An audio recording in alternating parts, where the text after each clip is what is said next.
Hello and welcome to the Temple of Tomes with your host, Indie Comics Jones. Today's May 15th, 2021.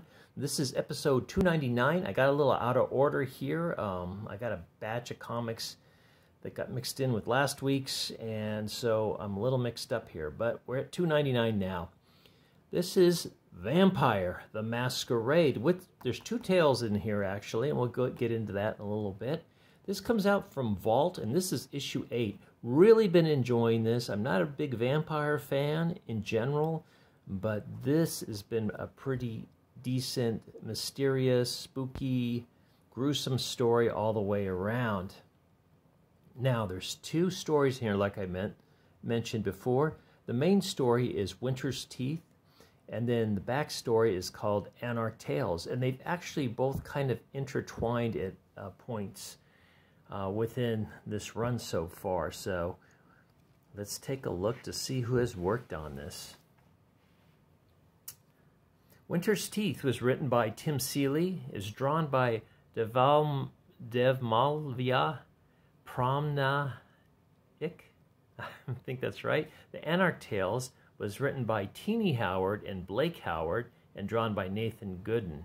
Both tales were colored by Addison Duke and lettered by World.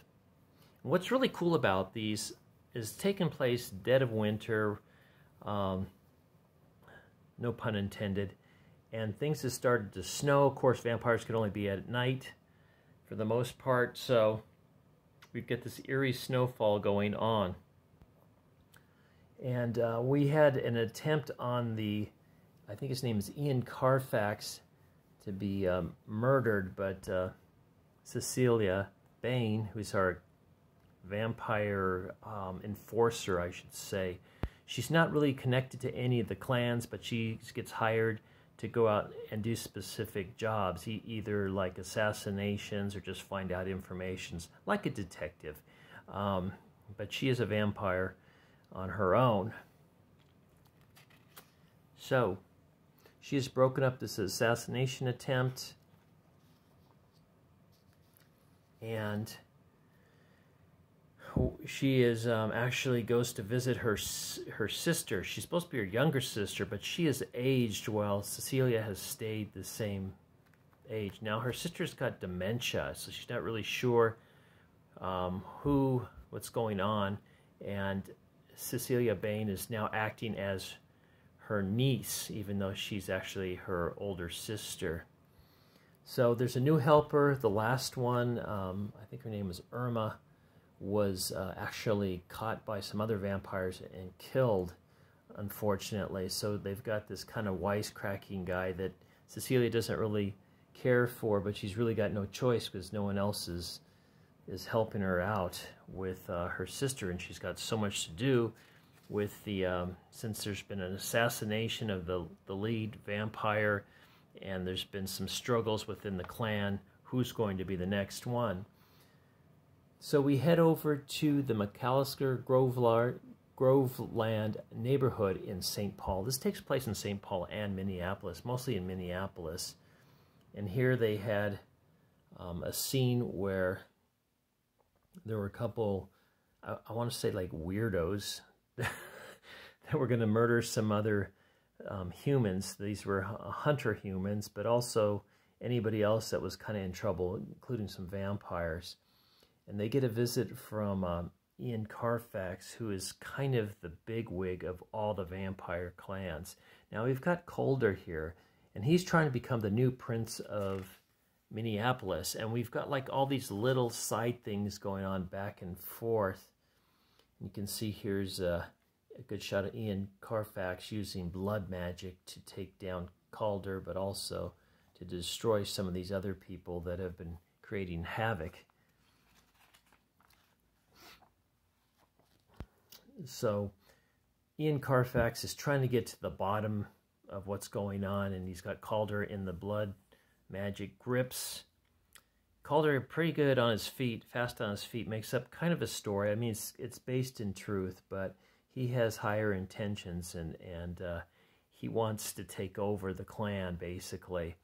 So he's got his two buddies, suddenly buddies, after he was kind of planning on getting them both executed, Allie and Cecilia, and says they're going to help us out and get to the bottom of this. And so off they go. Now, Cecilia knows something's going on with Allie that she has not been told about, and so she starts freaking Allie out by driving her vehicle really close to the railroad tracks with a train there, and just saying, you know, it's the train's on your side. And they got this nice shot here, the rear view mirror. First I was looking at it and go, it should be reversed, but then I realized it's a rear view mirror, and you can actually see the double dialogue ball there with the other dialogue backwards. So they did a good job on that. So she gets Allie to confess up a little bit, and she tells the story of how she was a vampire hunter, and her father was the main vampire hunter.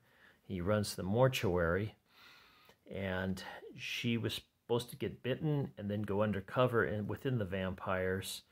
But when she was bitten, she got what they call the Fury, and she ends up killing her father instead of just running off and trying to join up with the vampires. So that's shortly after that, that's when Cecilia Bain found her.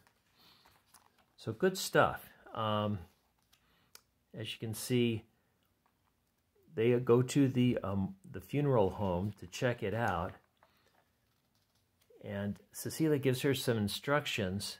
Says she's not going to kill her or anything, even though she's a vampire hunter. She needs her help to do something. But Allie takes this chance to actually double-cross Cecilia and put her down. So we don't know. I'm assuming she's not really dead, but she's kind of leaving her for dead right now. And that's the way this one ends. So we'll see what happens in the next couple issues, but this is really kind of taken off pretty good.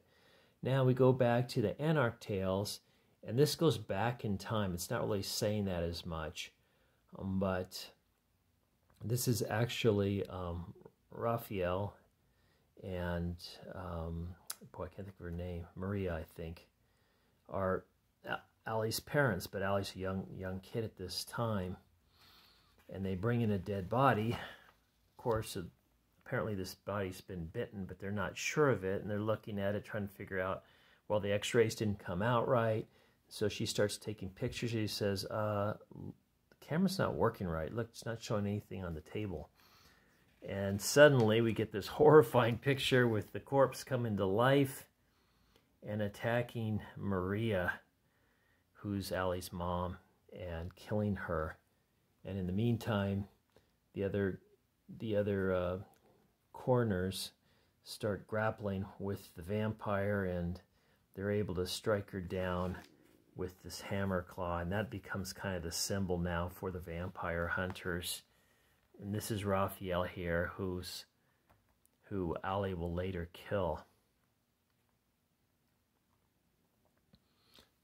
So in the meantime, we get this other thing with the Reverend, who's a vampire, and he's questioning the one of the other attendants that survived that night, and about who's in charge of the vampire hunters.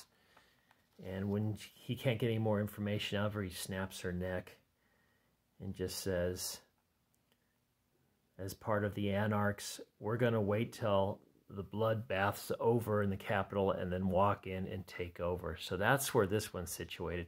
Very good storylines on both. This is a total recommend. And then, of course, we get the Vampire, the Masquerade, Winter's Teeth,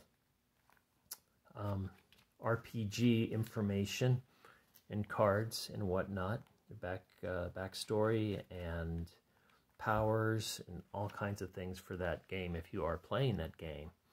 And Volume 1 is now available. I believe it's got the first, excuse me, this is, I don't know if this is part of the game or if this is the trade paperback, so I shouldn't say what it is, but this is our next issue for Vampire the Masquerade. And there you go. And you get a quick little blurb of what has been going on within the Winter's Teeth. So this is a recommend, obviously. I'm loving it. Really kind of fast-paced, gives you a lot of information. The trade paperback would probably be even better to read. This does qualify for the Indie Comics Jones Good Excavating Seal of Approval, given out only by Indie Comics Jones on this channel.